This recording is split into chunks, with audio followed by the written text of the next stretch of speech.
안녕하세요. 자, 이 시간에는 제4편입니다. 사회, 법률, 복지, 행정. 자, 제4편에 관계된 내용들을 살펴보겠습니다. 맨 처음에 교차투표. 자, 무슨 말이냐면은 국회에서 특히 있는 얘기지만은 오늘날에 와서는 대부분의 국가가 정당 정치를 하죠. 정당 정치를 한다는 것은 자기 정당의 뜻에 따라서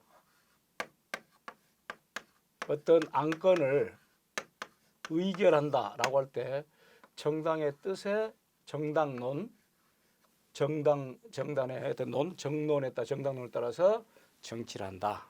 예를 들어서 미국의 예를 들어봅시다. 자, 미국은 공화당이 있고 민주당이 있습니다. 양당제죠. 미국은 지금 물론 이제 바이든은 민주당 국회의원, 민주당 대통령입니다. 자, 미국은 상원 하원이 있다 그랬죠.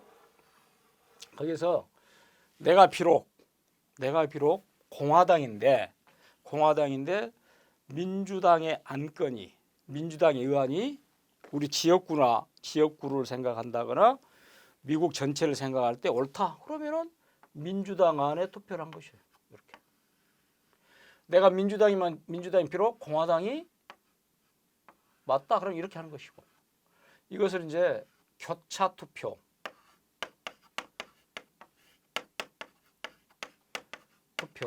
이걸 이제 영어로는 크로스 보팅이라 그래요. 크로스 보팅.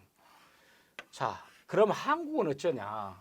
한국도 뭐 거의 양당 정치라고 봐야 되겠죠? 한국은 민주당이 있다. 그다음에 국민의힘이 있다. 내가 민주당이지만 국민의힘 당의 안건이 옳다. 일로 찍습니다. 또 국민의힘인데 여가 맞다. 일로 찍습니다. 그럼 어쩔까? 그러면 한국 같은 경우는 당론을 어겼다 해서 징계, 심지어 자기 당에서 제명까지 시켜버립니다. 그러니까 이건 사실은 우리나라 같은 경우는 이런 맥락에서 민주적이지 않죠. 물론 자기들이 뭐 당론을 따르지 않았다라는 맥락에서 소신껏 그래 투표한 사람에 한해서 그런 식의 제재를 가한다. 이건 정말 비민주적입니다. 의회에서 의안 표결 시 각 의원이 소속 정당의 당론과는 상관없이 유권자의 태도나 자신의 소신에 따라 투표하는 것. 원래 민주주의란 뭡니까? 그리고 여러분들 국회의원이라는 것은 한 사람 한 사람이 입법 기관입니다. 국회의원은.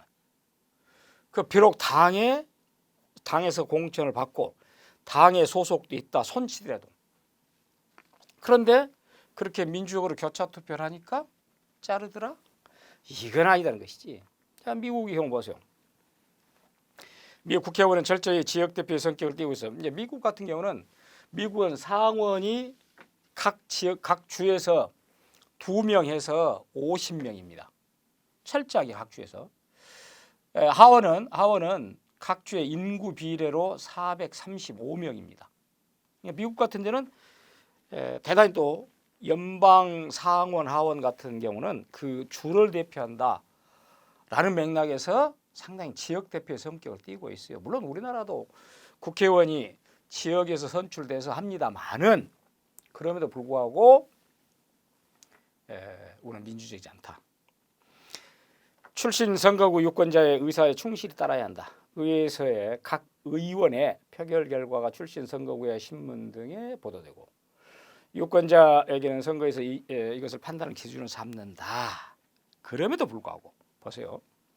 그런데 어떻게 말하냐? 이렇게 소속 정당의 당론과는 반대되는 다른 정당의 당론에 찬성하는 교차 투표가 보편화되어 있다 그랬어요. 실제 그래서 그 반란표라는 그런 교차 투표를 통계로 해봤더니 각종 의회 표결에서 통상 20% 정도 반란표가 있더라. 20% 정도는 교차 투표를 했다. 그런 맥락이에요. 그게 클린턴의 탄핵과 부결도 뭐 그렇게 했다.